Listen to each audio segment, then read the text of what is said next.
च सुरेन्द्रे च कौशिके पाद संस्पृशि निर्विशेष मनस्काय श्री वीरस्वामिने नमः। आयारो आगम में कहा गया है, चुए हुबाले गब्भा इसु रज्जय। धर्म से च्युत होने वाला अज्ञानी साधक गर्भ आदि में फंस जाता है। हमारे जीवन की एक महत्तर संपदा या महत्तम संपदा धर्म होती है। जो आदमी धर्म को स्वीकार करता है, धर्म के नियमों को अंगीकार करता है, श्रद्धा को प्राप्त करता है, वह बाद में धर्म को छोड़ देता है। श्रद्धा भी गई, नियम भी गए, त्याग भी तोड़ दिए। यों ज्ञान दर्शन चारित्र, धर्म का जो ज्ञान था उस पर भी एक मानो अनास्था करके छोड़ दिया है, न ज्ञान का पुनरावर्तन करता है। ज्ञान दर्शन चारित्र को जिसने छोड़ दिया, वो आदमी जन्म मरण की परंपरा में फंस जाता है। जैसे कई बार लिफ्ट बीच में अटक जाए, फंस जाए, तो लिफ्ट में चढ़े हुए आदमी बीच में फंस सकते हैं। इसी तरह मानो धर्म की कोई लिफ्ट में बैठा तो होगा, बीच में ही फंस गया। धर्म से च्युत नहीं होना चाहिए।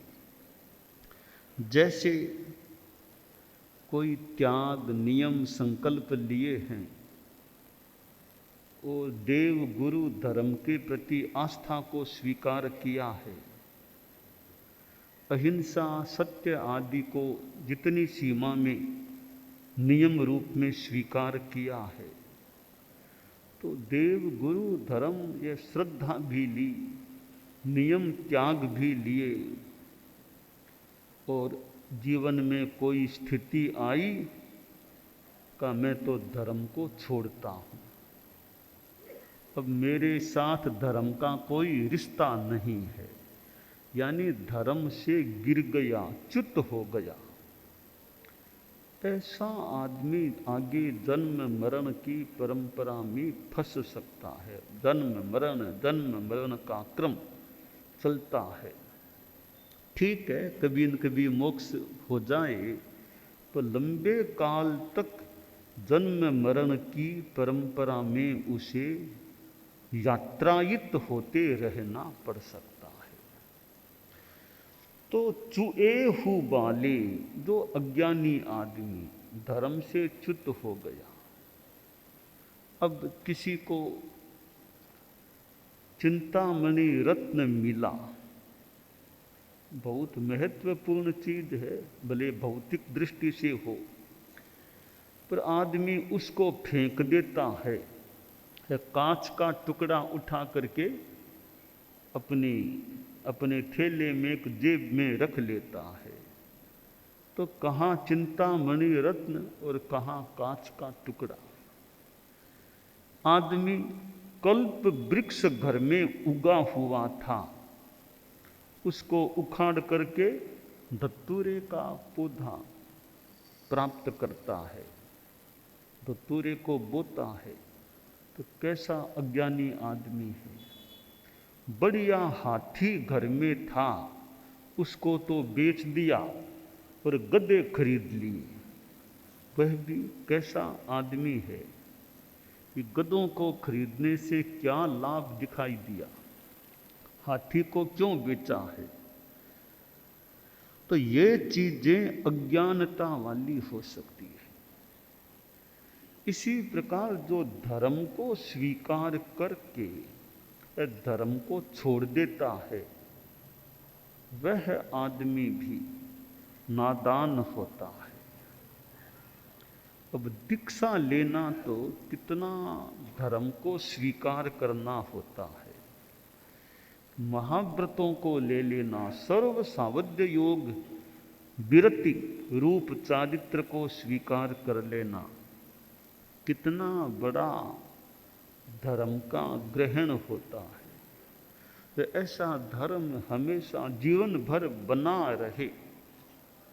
चारित्र मान लें अगले जन्म में साथ न जाए, सम्यक्त्व तो साथ में जाए, वो तो साथ रहे। जीवन में कठिनाई आने पर भी हमें धर्म को नहीं छोड़ना चाहिए। कहीं धन कम हो जाए, घाटा लगे कि मैं धर्म को नहीं छोड़। तो श्रावक ने सामायिक ले रखी थी, 2 सामायिक साथ में ले ली। सामायिक में बैठा था और याद आया कि मैं दुकान से सीधा संतों के महाराज के ठिकाने में आ गया। दुकान मैंने बंद कर दी थी। 2000 रुपयों की नोली कोई मुझे दे गया था, वो तो मेरी दुकान के बाहर ही रह गई, अंदर उसको रखना ही भूल गया। 2000, ये भी मान लो सैकड़ों वर्ष पहले की बात माने, आज के 2000 और 250 वर्ष पहले के 2000 रुपयों की भारीपन, बेट मूल्यवत्ता में अंतर। तो ठिकाने में बैठा कभी 2000 रुपयों की थैली वो मेरी बाहर रह गई। हम नुकसान हो जाएगा तो कितना बड़ा नुकसान होगा। ठिकाने में आचार्य जी विराजमान थे। श्रावक बोला, गुरुदेव मन में तो आर्त ध्यान हो रहा है, 2 सामायिक का काल कब बीतेगा। रुपयों की 2000 रुपयों की थैली रह गई है, अब वो दिमाग में आ रही है। अब सामायिक छोड़ के मैं तो जाऊं रुपयों को संभालूं। गुरुदेव आचार्य जी ने कहा, श्रावक जी रुपयों की चिंता छोड़ देनी चाहिए। आपके 2 सामायिक ली हुई है, आप सामायिक को पालना चाहिए, पूरा करो। आप रुपयों का अभी दिमाग में मत रखो। देखिए ये रुपया है, पैसा है, आता है चला जाता है, कभी फिर आ जाता है, कभी न भी जाए, कई चीजें हैं। तो रुपया इस सामायिक के सामने छोटी चीज है। आप रुपये की बात पर ज़्यादा गौर मत करो, सामायिक में ध्यान दो, अच्छी शुद्ध सामायिक पालो। तो आचार्य जी की प्रेरणा मिली तो श्रावक जी में भी मनोबल जागा कि क्या चिंता करना रुपयों की, रहेगा तो ठीक, जाएगा तो ठीक रुपया, मैं सामायिक तो पूरी अच्छी पालूंगा। तो बीच में गया नहीं, सामायिक को छोड़ा नहीं। सामायिक का कालमान सारा पूरा हो गया, सामायिक पार ली। अब तो गृहस्थ है, फ्री है, अब तो कहीं जाए। सोचा मैंने मेरा नियम सामायिक का पूरा पाल लिया, अब जाता हूं दुकान की तरफ, बाजार में देखता हूं। अब वो दुकान की तरफ गया। दुकान का दरवाजा तो बंद, लॉक किया हुआ ही था। दुकान के बाहर जो जगह थी, थोड़ी फुटपाथ जैसी वो जगह चौकी सी थी, उस पर एक बकरा, हट्टा कट्टा मोटा ताजा बकरा लेटा हुआ था दुकान के ठीक बाहर। ठीक है, बकरा बैठा है कि मेरी थैली कहाँ गई, तो इधर उधर देखा, पता चला बकरे के नीचे वो थैली है रुपयों की। तो बकरा उठा, वो रुपया एकदम सुरक्षित रुपये, थैली वो मिल गई। मानो कि बकरा रुखाली करने के लिए वहां आकर के बैठा, थैली के ऊपर बैठा, कोई थैली न ले जाए शेर साहब की। सामायिक भी पूरी पल गई, रुपयों की बात भी हो गई, रुपये भी गए नहीं, मिल गए। अगर वो सामायिक को बीच में छोड़ देते तो सामायिक तो बीच में भंग हो गई, रुपये मिलते या नहीं मिलते सामायिक तो चली ही जाती। अब यह धर्म के प्रति निष्ठा है कि रुपयों की परवाह नहीं करके थोड़ा मन में आने लगा, पर आचार्य जी ने संबल दिया कि रुपयों की चिंता छोड़ो, अभी धर्म और सामायिक में मन को रखो। 2 सामायिक पूरी कर ली और रुपये भी गुम नहीं हुए, गए नहीं, सुरक्षित रह गए। तो रुपये मान लो रहते, बाई चांस नहीं भी रहते, तो सामायिक तो रह गई ना। और ये धन परिग्रह है, ये इसके साथ पुण्य का, भाग्य का भी संबंध हो सकता है। कई बार आदमी ऐसा सुनने में आता है कि हम इतने महीने धर्म के व्यवस्था के काम में लगे रहे, धर्म के आसपास रहे, 4 महीना 5 महीना ऑफिस में गए नहीं, दुकान में गए नहीं, धर्म में ही ज़्यादा रहे, पर सारा धर्म का कार्य संपन्न हो गया और बाद में ध्यान दिया कि हमेशा से तो ज़्यादा नफा इस बार हो गया हमारे, हम धर्म में रहे, इतना ध्यान नहीं दिया व्यापार में, दुकान में, फिर बाद में हिसाब किया कि पहले से कम नहीं, थोड़ा ज़्यादा ही फायदा हुआ है कि धर्म भी किया तो पैसा भी कोई कमी नहीं रही। तो ये कि धर्म करेंगे तो कुछ पुण्य का भी बंध साथ में हो सकता है, पूर्व का पुण्य भी हो सकता है।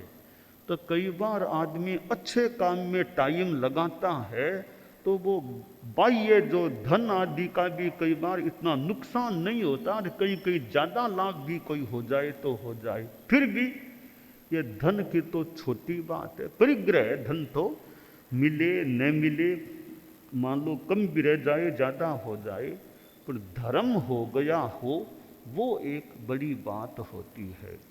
तो शास्त्र में कहा चुए हु बाले, जो अज्ञानी धर्म से च्युत हो जाता है वो फिर गब्भा इसु रज्जई, गर्भ बार बार गर्भ में यानी जन्म लेना, इसमें वो फंस सकता है। तो क्योंकि धर्म छोड़ दिया और पाप में लग गया, तो पाप कर्म बंधे हैं तो बार बार दुख है, जन्म मरण इसमें जाना होता है, हो सकता है। इसलिए साधु है तो भी साधुपने में पक्का मन रखे, ऐसा नहीं कि बीच में छोड़ दूं चला जाऊं, वो नहीं हो। गृहस्थ है, श्रावक है, श्रावक के भी जो नियम व्रत लिए हुए हैं उनको सुरक्षित रखना, वो मेरे ठीक पले, इसके प्रति जागरूकता रहे तो ठीक है। साधु तो ऊंची बात है, गृहस्थ जीवन में भी जो त्याग नियम हैं, 12 व्रत हैं और भी त्याग लिए हैं, वो भी एक आपके जीवन की संपत्ति हो जाती है। तो धर्म अपनी बहुत बड़ी उपलब्धि होती है, कमाई होती है। और मनुष्य जीवन में जो धर्म किया जा सकता है, आगे देवगति भी मिल जाए तो देवगति में भी इतना धर्म का, संयम का सिद्धांत है कि वो नहीं बैठता है।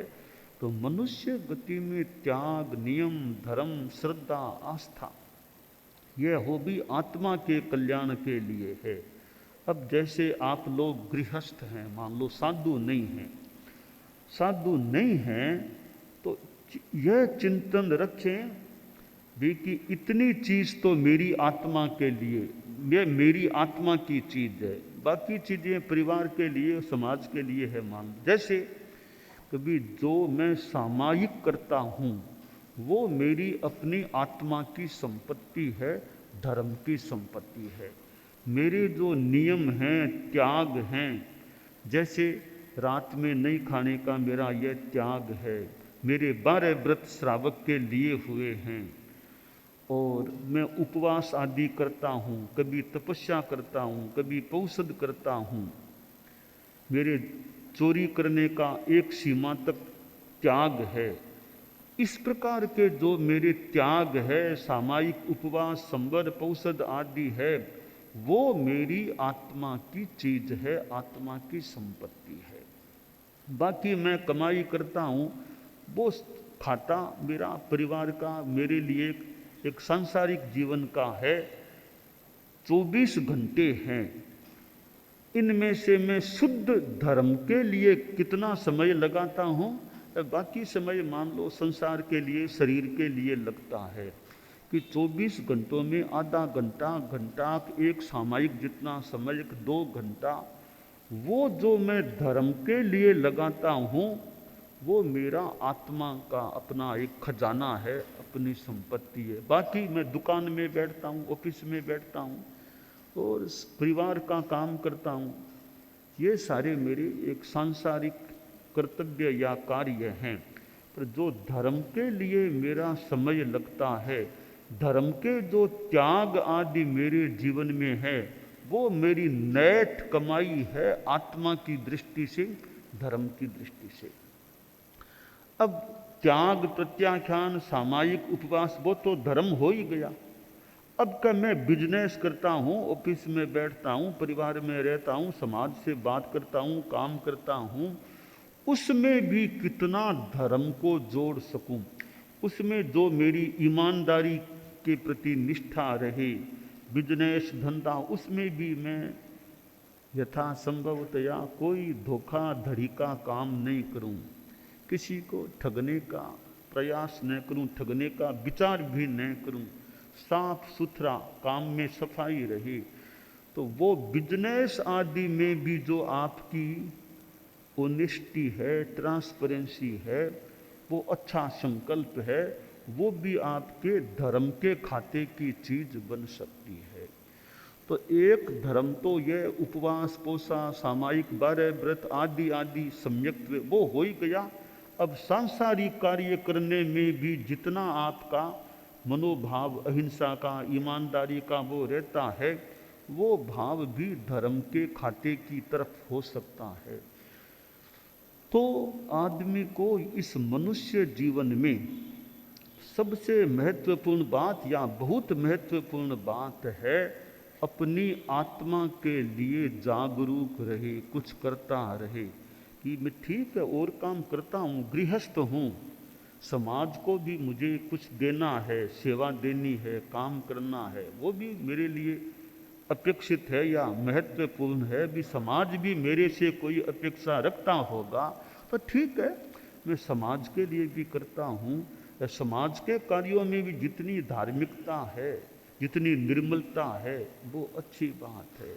कई लोग भी संस्थाओं के लिए करते हैं, कि संस्थाओं को समय देते हैं, अपना काम धंधा परिवार कई है, वो एक अकेला आदमी कई संस्था में रह रहा है, तो भी समाज संस्था के लिए करना है। और वो जो है कि भी संस्था भी एक धर्म से जुड़ी हुई संस्था है, उसमें धार्मिक गतिविधियों को बढ़ाने में मेरा योगदान हो रहा है। ठीक है, रुपया पैसा का भी संस्था है तो वो भी हो सकता है, तो उसमें भी हमारे ईमानदारी, नैतिकता, कोई कच्चा 2 नंबर कार जितना हो, इन चीज़ों से बच के अपनी प्रामाणिकता, ईमानदारी, धर्म की मन में भावना, इधर परिवार को भी छोड़ के संस्था में बैठे हैं, तो यह भी एक प्रकार का संयम भी कि परिवार का मोह छोड़ा है, सुख सुविधाएं इतनी घर में है, उतनी है कि नहीं है कि समाज और संस्था की सेवा के लिए यहाँ बैठे हैं। तो यह मान लो समाज संस्था की सेवा है, उसमें भी जितना उजला पक्ष है धर्म का, वो धर्म का है। तो एक धर्म, शुद्ध धर्म आत्मा के लिए, फिर समाज के लिए कुछ करना, और कोई गलत कामों में नहीं जाना आदमी को, जो धोखाधड़ी आदि इसमें नहीं जाना। बस अपने, यह तो पक्का धोखाधड़ी आदि में, चाहे संस्था का काम करें, चाहे खुद के बिजनेस का करें, यथासंभवतया यह धोखाधड़ी इसमें नहीं, शुद्ध अपना निर्मलता का भाव रखना। तो इससे वो जीवन के साथ धर्म जुड़ जाता है, भी कार्य में भी ईमानदारी है, धर्म इस रूप में है। तो यह त्याग, प्रत्याख्यान, उपवास, पोसा, संवर, सामायिक माला, जप, साधु संतों के दर्शन, व्याख्यान सुनना, यह एक पूरा धर्म का अकाउंट मान लें अपने जीवन का। यह मेरा धर्म का सारा काम है। यह तो नेट कमाई धर्म की मान लें हो गई। अब दूसरे पक्ष में भी समाज के लिए मैं करता हूँ, तो उसमें भी धर्म के भाव मन में रहते हैं। वो भी, उसमें भी जितना अपना धर्म का भाव रहे, अच्छा व्यवहार रहे, अहिंसा की भावना रहे, ऑनेस्टी रहे, वो चीज़ें भी निर्मल है। और फिर परिवार के लिए भी, मान लो गृहस्थ हैं तो परिवार के लिए भी, क्योंकि कर्तव्य को छोड़ना भी थोड़ा कई बार विचार, ये भी घर में हैं, परिवार में हूँ, तो मुझे परिवार का भी ध्यान देना। मैं परिवार का मुखिया हूँ, तो परिवार की भी, बच्चों के बारे में ध्यान देना, बच्चों को बिजनेस में लगाना और करना, कि वो भी मेरा काम है। तो ठीक, वो सांसारिक काम है, तो उसमें भी जितनी निर्मलता रहे, वो निर्मलता अच्छी चीज है। तो इस प्रकार गृहस्थ जीवन में भी अपने धर्म के पक्ष को भी मजबूत रखना चाहिए। थोड़ी उम्र आ जाए, 50, 60, 70, अब थोड़ा ज़्यादा धर्म में भी मेरा धर्म का भी काम चलता रहे, साथ में समाज के ओर के काम भी मान लो हैं। तो यह आगम में कहा गया, चुए हु बाले गब्भा इसु रज्जई। जो अज्ञानी आदमी धर्म को छोड़ देता है, च्युत हो जाता है, वो जन्म मरण की परंपरा में आगे बढ़ने वाला बन सकता है।